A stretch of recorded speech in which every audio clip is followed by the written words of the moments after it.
1000 से 1200 ईस्वी तक वही शिक्षा व्यवस्था चलती है।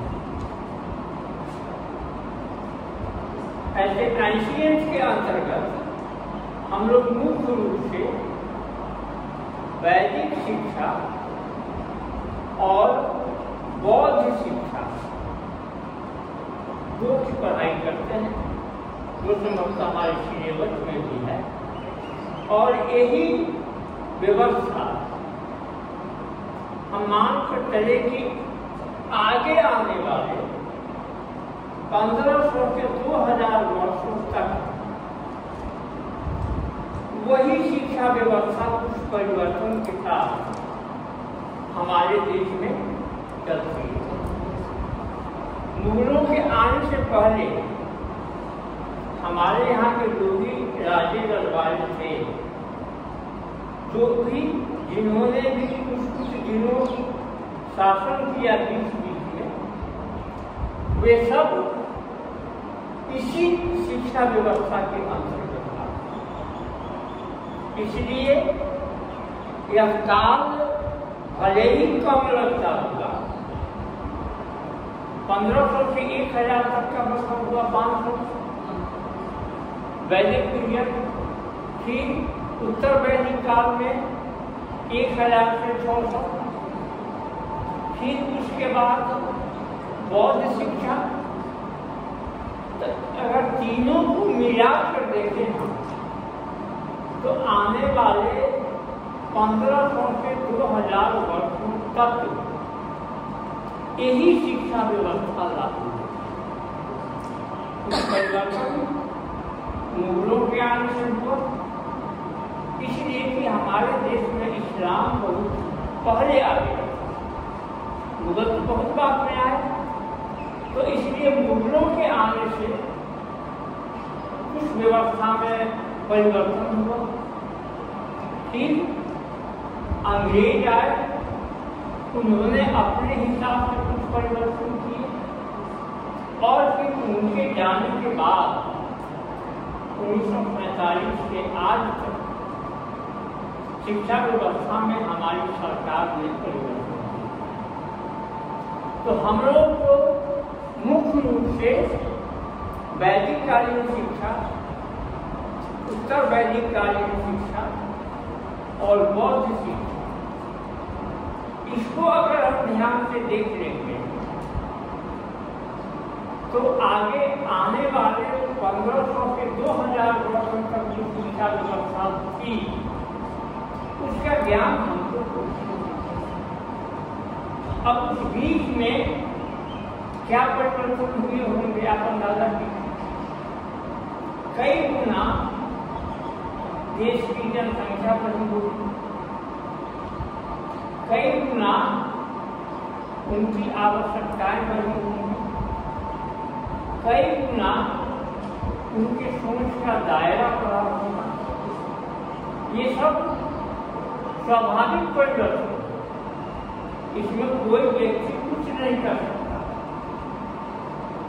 इसीलिए कहा जाता है कि परिवर्तन समाज का नियम है और वह अपने हिसाब से होगा। आपके रोकने से न तो रुकेगा और न आपके कहने से वह शुरू होगा। उस पर आपका कोई कंट्रोल या नियंत्रण नहीं है।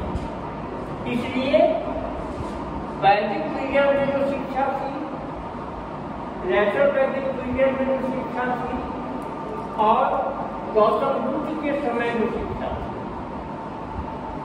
यही शिक्षा व्यवस्था आने वाले 1500 से 2000 वर्षों तक कुछ परिवर्तन के साथ परिवर्तन यह हुआ होगा कि अगर पहले 50 स्कूल रहे होंगे तो कुछ दिनों के बाद 100 हो गया, 200 हो गया, 500 हो गया, 1000 हो गया।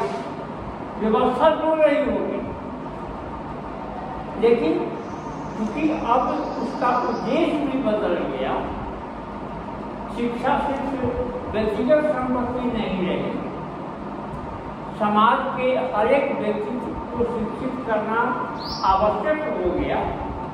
इसलिए बड़े पैमाने पर इसका विस्तार हुआ।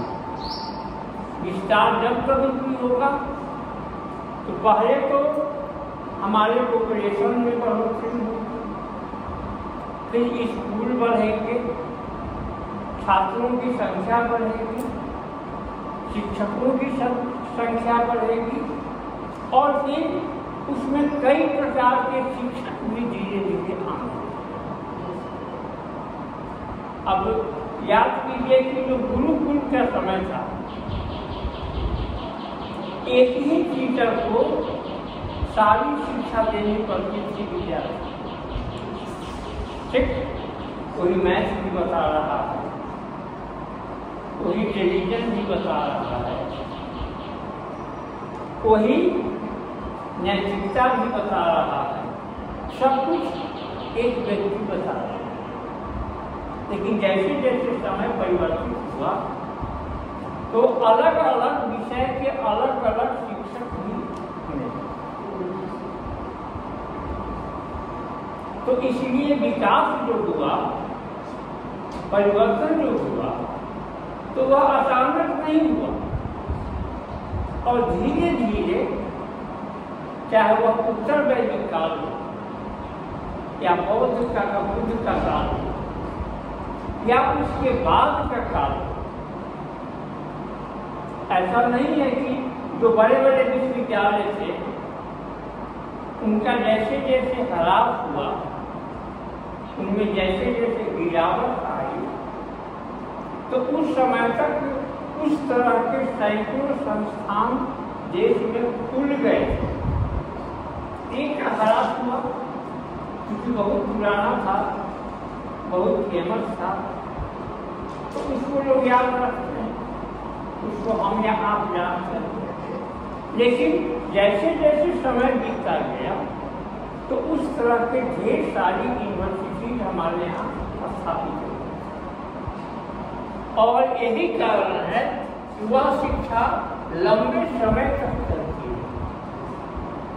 आज भी वह हमारी शिक्षा व्यवस्था का एक आवश्यक अंग है।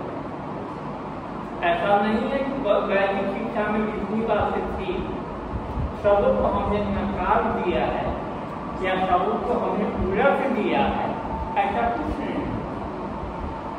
तो इसलिए यहाँ यह ध्यान रखना होगा कि यह शिक्षा व्यवस्था हमारे यहाँ आने वाले समय में भी चलती रही, तब तक रही जब तक मुगल नहीं आ गए और अंग्रेज नहीं आ गए, तब तक। अब इसमें जो भी खामी रही होगी, इसकी जो भी दुनिया रही होगी, उसमें थोड़ा बहुत परिवर्तन हुआ होगा, उससे इनकार नहीं होगा, लेकिन व्यवस्था मूल रूप में वही चलती रही। इनका आधार धार्मिक ग्रंथ थे और उसी में जितनी सारी बातें कही गई थी, राजा के लिए, प्रजा के लिए, व्यक्ति के लिए, समाज के लिए, महिलाओं के लिए, सबके लिए करीब करीब वही व्यवस्था लंबे समय तक चलती है। अब इसमें अगर हम देखेंगे तो वैदिक काल में रिलीजन पर बहुत जोर दिया, स्वाभाविक भी था। यह पहली व्यवस्था थी जो उस समय के समाज के सामने आई। मैंने कहा ना कि यह भजन के रूप में है, ऋग्वेद की जो भी ऋचाएँ हैं वो भजन के रूप में, उसके लिए जो भी कर्म कांड है वो यज्ञ और हवन के रूप में। लेकिन लोगों को पहली बार इस व्यवस्था को लोगों ने देखा मिलकर। उस समय का जो समाज था उसके लिए वही काफी था, जिसने कुछ नहीं देखा, उसने जो भी देख लिया उसके लिए वह काफी था। मान भी लिया, उसने ही नहीं माना बल्कि हजारों वर्ष तक बाद के लोगों ने भी उसको मानते रहे। तो जैसे जैसे आगे बढ़ा तो इसलिए इसलिए वैदिक काल में इन 3 बातों पर जोर दिया गया: रिलीजन, टीचर रिलेशन और अध्यात्म। इसके बाद का जो समय है लेटर वैदिक काल में, जो काल 1000 से लेकर 600 तक का है,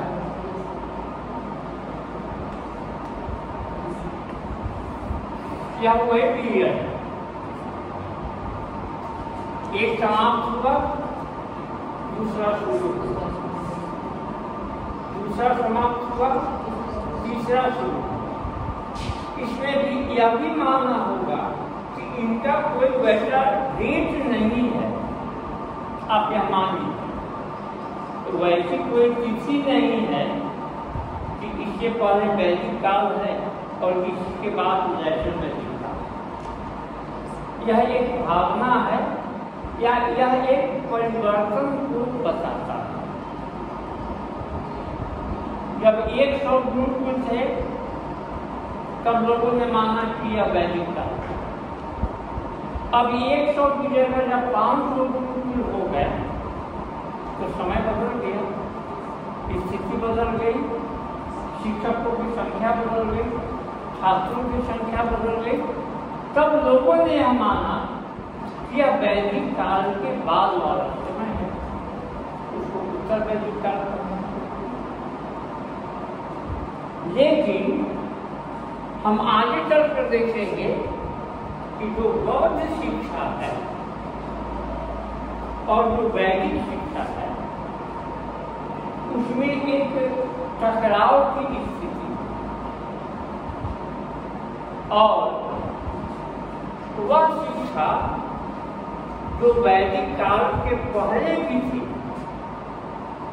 वैदिक काल में तो उसको व्यवस्थित किया गया कि इसका विकास उत्तरोत्तर होता रहे, उसके लिए व्यवस्था की गई। सबों के लिए, समाज में हर वर्ग के लोगों के लिए, हर जाति के लोगों के लिए एक व्यवस्था बनाई। वैदिक काल में यह काम पहली बार, उसके पहले नहीं था। कल सब कुछ रहा था, वो सब कुछ रहा था, लेकिन वह सिस्टमेटिक रूप में नहीं था। वैदिक काल में सिस्टमेटिक रूप में आया, धार्मिक ग्रंथ शिक्षा के स्रोत के रूप में आया, शिक्षा में सभी मूल विषयों की पढ़ाई होने लगी। लेकिन जब बौद्ध शिक्षा आई तो उसने वैदिक शिक्षा की बहुत सारी बातों को रिफ्यूज कर दिया। जैसे मान लिया जाए कि वर्ण व्यवस्था जो है, लोग कहते हैं कि वैदिक काल में वर्ण व्यवस्था थी, बाद में चल के भी जाति व्यवस्था थी। तो यह वैदिक काल की चीज है और बुद्ध ने इसको नकार दिया। बुद्ध ने इसको नकार दिया, कहा कि नहीं, धर्म आधार नहीं हो सकता है हमारे लिए, बल्कि सब कुछ हमारे कर्म पर निर्भर करेगा। उन्होंने कहा कि अगर कोई निचली जाति का भी शुद्ध भी अगर शास्त्र पढ़ेगा तो वह ब्राह्मण की तरफ पूजा जाएगा। ब्राह्मण भी अगर अपने आचरण से गिर जाएगा तो उसकी वही स्थिति हो जाएगी जो किसी शुद्ध की। समाज में सब कुछ जो निर्धारित होगा वह उसका आधार क्या होगा? कर्म। अब तक तो कर्म की बात नहीं थी, अब तक तो धर्म की बात थी। बौद्धिक शिक्षा का मूल मंत्र यही है, कर्म की बात। इसलिए इसमें बौद्धिक बौद्ध शिक्षा में न वर्ण व्यवस्था को मानता है और न जाति व्यवस्था को। आज भी अगर आप गौर से देखें तो वर्ण व्यवस्था और जाति व्यवस्था दोनों का आधार क्या है? कर्म है। जो खेती करेगा वो किसान होगा, जो वेद पढ़ेगा पढ़ाएगा वो ब्राह्मण होगा, जो लड़ाई करेगा वो क्षत्रिय होगा, जो व्यवसाय करेगा वो वैश्य होगा, जो समूह की सेवा करेगा वो अशूद्र होगा, है ना? इसको बुद्ध ने पहली बार कह दिया, कहा कि नहीं, यह नहीं है। और इसीलिए बुद्ध ने न जाति को माना और न वर्ण व्यवस्था, और यही लड़ाई, यही संघर्ष ये आज भी है ना। यह संघर्ष आज भी समाप्त नहीं हुआ, आज भी है, आने वाले समय में भी रहेगा। इसलिए कर्म और धर्म दोनों का जो विभेद, दोनों का अंतर, यह आज की उपज नहीं, यह वैदिक काल से ही है। और बुद्ध अगर नहीं होते तब यह कॉन्सेप्ट पता नहीं आने वाले समय में कब आता। हो सकता था 1000 साल के बाद आता, हो सकता था नहीं भी आता।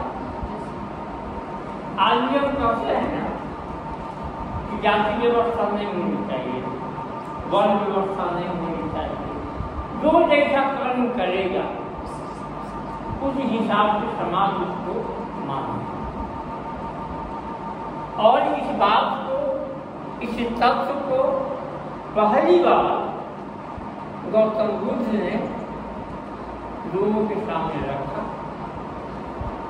स्वाभाविक है उस समय की वर्ण व्यवस्था से और जाति व्यवस्था से हमारी जनसंख्या का एक बड़ा भाग असंतुष्ट था।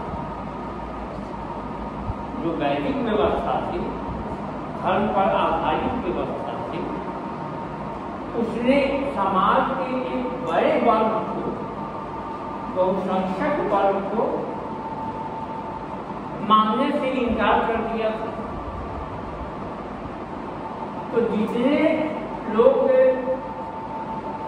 इससे वंचित हुए थे सब बुद्ध के अनुयायी हो गए। बुद्ध जहां कहीं भी गए उनके समर्थक मिल गए। इसलिए कि उस समय की यही मांग थी, कोई वैसा धर्म आवे, कोई वैसा उपदेशक आवे कि जो वंचित है, जो दलित है, शोषित है, वैश्य है या दूसरे किसी आश्रम का है, तो अभी समाज की मुख्य धारा में मिली। अगर कर्म के अनुसार होगा तो आदमी समाज में कोई जाति नहीं है, कोई वर्ण नहीं है, कोई वर्ण व्यवस्था नहीं है, व्यवहारिक रूप में हो वही रहा। अगर किसी ऑफिस में अगर कोई ब्राह्मण अगर फोर्थ ग्रेड में है, उसका पदाधिकारी अगर शेड्यूल ट्राइब है, शेड्यूल कास्ट है, उसको नमस्कार करता है। वहाँ धर्म तो नहीं है, लेकिन वहाँ कर्म है। तो इसलिए हम नकार इसको भी नहीं करते। लेकिन बहुत सारे लोग हैं जो अभी भी यह मानते हैं, समाज में भी है, परिवार में भी है, गांव में भी है, ब्यूरोक्रेसी में भी ऐसे लोग हैं, नेताओं में भी ऐसे लोग हैं, उस बात को मानते हैं। तो इसलिए यह दोनों जो धारा है जिसमें एक में धर्म को प्रधानता दी गई और दूसरे में कर्म की प्रधानता दी गई। ये दोनों एंशिएंट इंडियन एजुकेशन जो है उसी की ये दोनों, और इसमें हम लोग आज इतनी